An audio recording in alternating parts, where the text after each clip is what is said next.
Hey everyone, Bill Dave here on site, and I want to talk a little bit about electrical work in an ICF home. I have Lighting by Nights here today, and they did our house that we're in today. I want to talk a little bit about how we did the wiring in this house and some very cool things that they did that was kind of new to me that I'm seeing more often.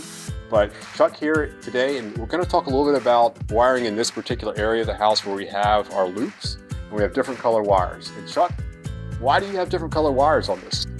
So we get the different color wires now from the manufacturer. Okay. And each color means something different. Okay. For example, the blue cable here is a 14-3 Romex wire that has an additional red conductor in there. Yep.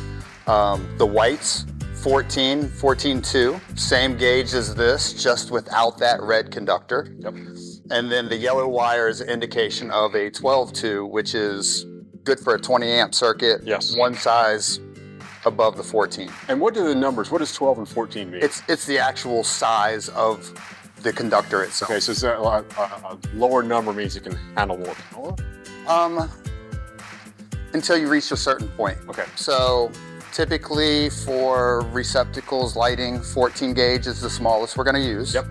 And then it does kind of descend down to a number 1. Mm-hmm. But once it hits 0, basically, it starts climbing back up.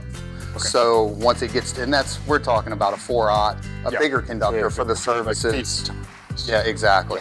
So that starts climbing then and rising at that point. Cool. And why did you add the loops around coming into the boxes? So in years past, we would always just come straight up, straight into the box, leave the top, go straight up. Mm-hmm. But like this is kind of a situation here with the stairs that always, or not always, sometimes can be problematic once the banister comes in. True. So maybe where we've positioned the switches is right where the banister needs to attach, and we have to raise this box up.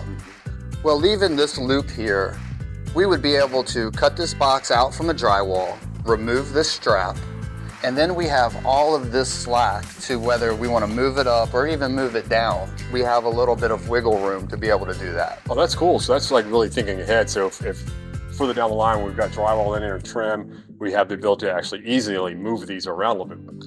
Absolutely. Or even in 10 years, if the customer wanted to add a switch here, you know, this box could be pulled out, a bigger box could be put in, and then there's still plenty of slack here for the next guy to be able to adjust things and do what he had to do. I know when I first saw this and you guys had done this, I thought it was so cool. It just looked cool to me. Even just seeing it was cool because it's so clean and all the lines are clean that it looked clean.